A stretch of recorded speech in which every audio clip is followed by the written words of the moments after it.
Assalamualaikum warahmatullahi wabarakatuh. Alhamdulillah. Kali ini kan kalau rekaman ini dibuat sudah di bulan Desember nih, 2024. Nah, kita sudah sebentar lagi teman-teman akan menghadapi tahun 2025. Secara kalender Masehi yang secara common sense atau pada umumnya para pengusaha di seluruh dunia pakai, karena urusannya juga nanti ada tutup buku, kemudian juga ada biasanya ya rapat kerja tahunan dan seterusnya, yang itu sudah ada yang sudah selesai, ada yang baru mulai dan seterusnya untuk 2025. Nah, apa yang kemudian seorang pemimpin, pemilik bisnis itu mesti siapkan di urusan perencanaan kerja ini atau perencanaan untuk capaian atau untuk menghadapi situasi di tahun 2025. Kita tahu di seluruh dunia pun juga di Indonesia sesuatu yang kemudian sedang tanda kutip ya cukup luar biasa mengancam, membayangi atau menakutkan. Salah satunya adalah kebijakan-kebijakan naiknya misalkan PPN dari yang belum nyampe 2 tahun kan, dari yang tadinya 10% kemudian akan nyampe 12% yang sudah ditetapkan 11%. Dan itu adalah PPN Indonesia, itu PPN yang termasuk yang paling tinggi di Asia Tenggara. Jadi kita ini keren banget, hebat banget. Para pengusaha di Indonesia itu dipercaya sama pemerintah ya. Dipercaya bahwa kita itu bakalan mampu gitu. Dengan UMK yang memang sangat minimal ya di Indonesia ini dibandingkan dengan negara-negara di Asia Tenggara, tapi PPN-nya itu terbesar, tertinggi gitu ya. Sampai rencananya 12%. Nah, aspek ini saja secara teknis teman-teman, kita ini mesti kritis. Karena kita bacanya itu nggak boleh begini, karena itu yang seolah-olah jadi gambar sederhana yang sampai di masyarakat. Oh, cuma naik 1% kok, kemarin juga kan naiknya dari kemarin kan 11%, cuma 1% menjadi 12%. Nah, nggak boleh gitu bacanya. Kalau kemudian ekonomi itu tumbuh sangat baik, lalu bisnis juga sehat, masyarakat daya belinya bergairah, asyik, maka naik 1% itu, ya 1% saya belum bahas ya, naik 1% itu mungkin cuma 1% lah gitu. Tapi kita mesti begini loh teman-teman, naiknya itu dari sejak 10%, apakah kemudian situasi support system, kemampuan atau daya beli masyarakat itu semuanya saling mendukung menjadi sesuatu yang sifatnya positif, berdampak luar biasa secara umum ya di para pengusaha di Indonesia. Nah, kan belum gitu ya, kan belum. Nah, maka kenaikan yang harus kita hitung itu juga bukan dari 10% cuma naik 1%, dari 11% cuma naik 1%, bukan. Makanya gejolak dari para pengusaha terutama, masyarakat juga itu kenceng banget sampai-sampai mudah-mudahan itu di cancel ya, sampai-sampai ada wacana naik 12% itu bisa jadi dibatalin. Ngitungnya gini, kita mesti kritis. Dari 10% saja itu sudah angka yang besar ya, PPN 10% itu. Dari 10% saja naiknya itu bukan 1%, naik 10%. Jadi 1/10 itu 10%. Nah, maka kalau kita bicara sebagai pengusaha, HPP itu harga pokok produksi yang kemudian misalkan bahan-bahannya memang terdiri dari komponen-komponen yang kena PPN, maka itu secara teknis sudah naik 10%. Bukan naik 1%. Kenapa? Ya karena kan pajaknya naik 10%. 1/10 gitu ya. Naik 1% dari 10%. Nah, sehingga penentu ataupun juga komponen-komponen bahan bakar, ya salah satunya ya, bahan-bahan baku yang tadinya diperoleh dengan harga yang penjual bahan baku itu menghitungnya adalah 10% PPN, nah naik dia 10%, PPN-nya. Nah, bahan baku beda-beda ya, bisa jadi ada yang dinaikannya ya semaunya supplier. Cuma logikanya kita mesti pahami bukan naik 1%, naik 10%. Jadi bisa jadi bahan baku itu juga naiknya seperti itu, bisa jadi. Ada yang tidak naik juga ada. Nah, kemudian naik lagi jadi 12% misalnya, maka kalau kita berangkat dari 10%-nya itu sudah naik 20% teman-teman. Nah, terus kita gimana persiapannya ke sana? Sebagai muslim, apa yang kemudian mesti kita yakini menghadapi situasi yang nggak jelas atau wah ada resiko-resiko yang mengancam. Di Quran, teman-teman sekalian, panduannya jelas insya Allah. Meskipun prakteknya nanti kita tidak sesederhana panduannya. Panduannya apa? Allah mengatakan ma asobaka min hasanatin faminallah wa man asobaka min sayyiatin famin nafsik. Apa kata Allah? Kebaikan apapun yang kamu terima yang sampai kepadamu itu dari aku, kata Allah. Tapi hal-hal buruk atau jelek atau apapun itu yang kita merasa itu bukan sebagai kebaikan, itu keburukan misalnya, dan sampai dan atau kita dapatkan, maka itu darimu, salahmu sendiri, kata Allah.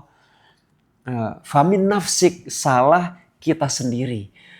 Nah, terus apa hubungannya? Kan kita masyarakat di sini nggak bisa punya kendali terhadap kenaikan PPN atau kenaikan harga-harga atau penurunan daya beli masyarakat. Masa salah kita? Ya salahnya di mana? Ya kalau nggak mau tinggal di Indonesia ya pindah dari Indonesia. Tapi kan bukan itu konsepnya. Oh jangan dipotong ya. Nah itu justru menjadi challenge buat kita. Oh kalau kemudian kesulitannya seperti ini, lantas apa yang mesti kita lakukan? Sebagaimana Abdurrahman bin Auf, gitu ya. Abdurrahman bin Auf pada saat hijrah itu, beliau kan sudah kaya raya di Mekahnya. Tapi kemudian dia boleh hijrah dengan tenang gitu, oleh kaum kafir Quraisy itu, dengan syarat semua kekayaannya tidak boleh dia bawa. Tidak boleh Abdurrahman bin Auf ini bawa ke Madinah, harus ditinggalin semua. Nah, kebayangkan gitu ya, dalam situasi kira-kira ini bisa menjadi sebuah padanan yang menjadi hikmah buat kita pengusaha. Dari kondisi yang tadinya berada, katakanlah kita ini dari kondisi yang tadinya nyaman dengan semua yang berjalan normal dan baik-baik saja. Misalkan teman-teman yang bergerak di bidang fashion misalnya, di bidang fashion.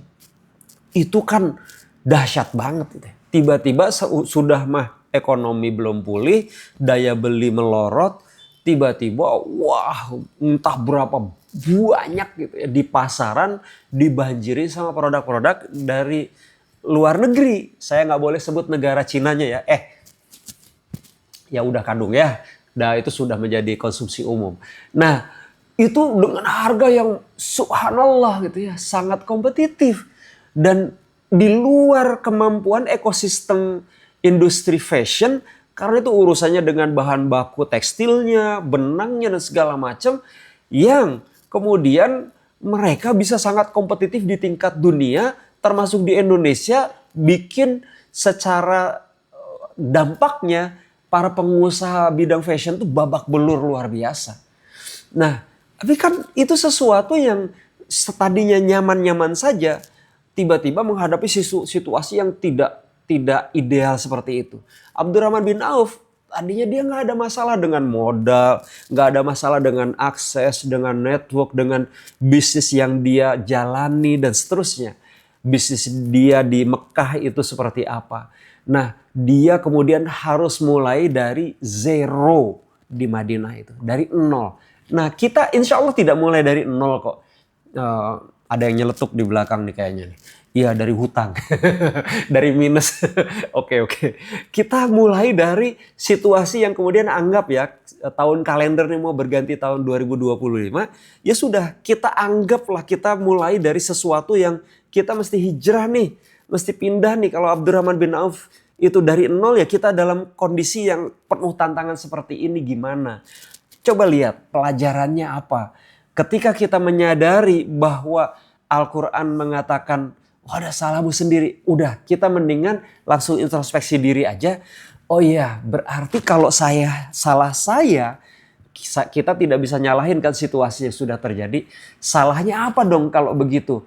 Salahnya boleh jadi karena kita tidak mau move on dalam situasi yang sebelumnya membuat kita terjebak di situasi seperti ini ke kenyataan, lalu apa yang kemudian mesti kita lakukan kemudian. Karena kalau kita nggak mau move on, maka gagasan-gagasan ataupun juga rencana-rencana ke depan juga nggak akan muncul, teman-teman. Nah, maka move on lah, tinggalin itu semua. Abdurrahman bin Auf move on, tinggalin itu semua gitu. Apakah Abdurrahman bin Auf nyalahin situasi gara-gara harus hijrah nih? Wah, semua yang sudah dicapai, diraih harus ditinggalin semua. Terus kita bilang sama, gara-gara kebijakan pemerintah atau gara-gara ekonomi dunia dan Indonesia anjlok nih.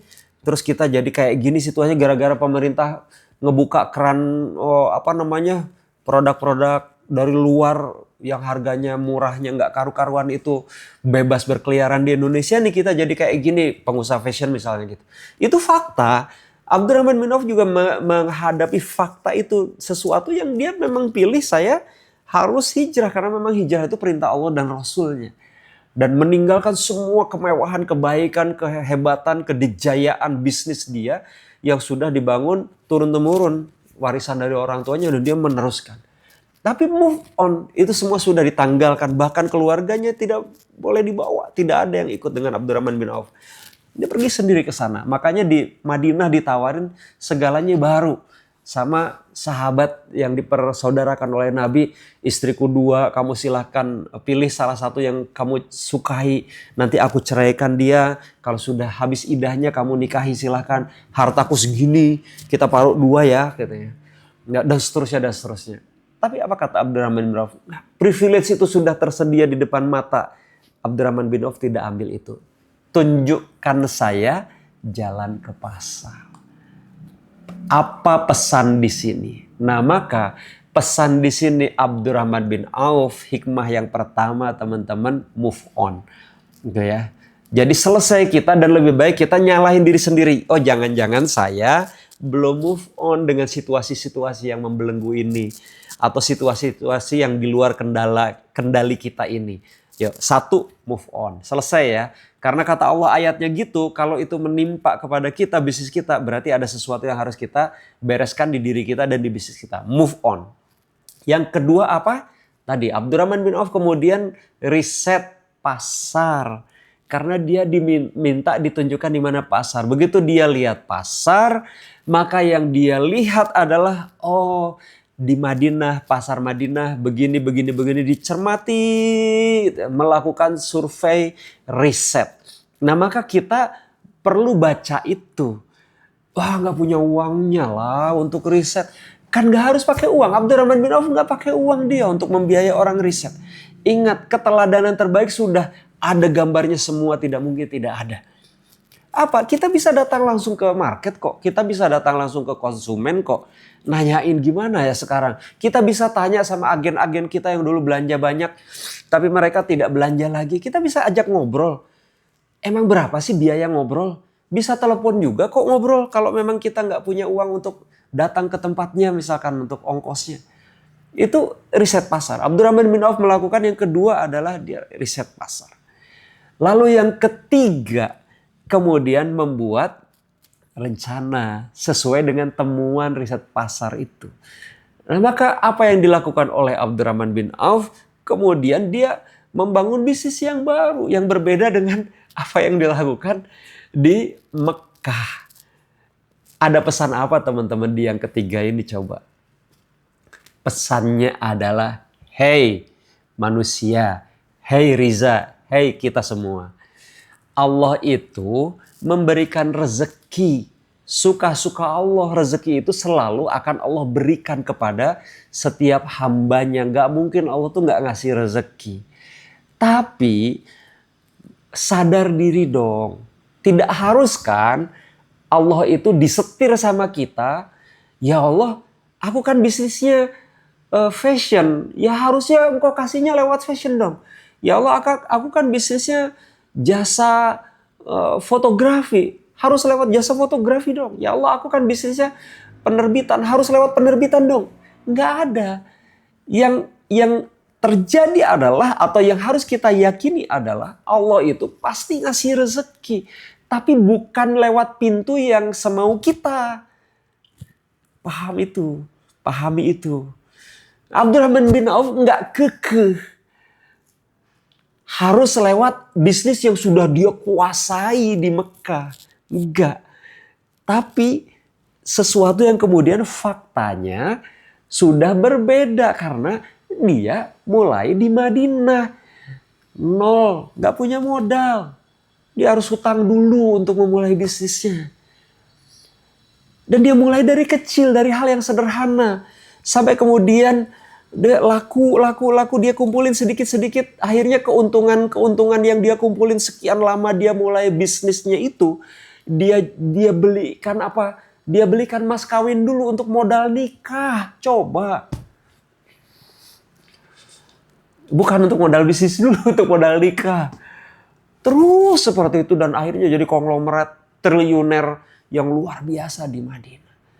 Tuh move on. Riset, kemudian bikin plan nih sesuai dengan hasil yang dia temukan, yang kita lihat, yang kita temukan. Kenapa? Gambar sekarang sudah berbeda, teman-teman. Nah, itu kita mesti sadari. Udah faktanya apa sekarang tahun ini, tahun depan, yang sudah itu sudah menjadi data untuk kita, yuk move on. Kalau perlu ganti bisnis, tutup bisnisnya, tutup aja. Kan rezeki itu tidak harus dari yang ini.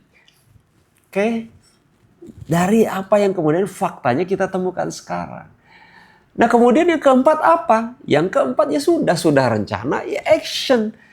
Actionnya mulai dari kecil dulu bahkan ya. Dari kecil dulu Abdurrahman bin Auf itu receh lah kalau kita mah gitu ya.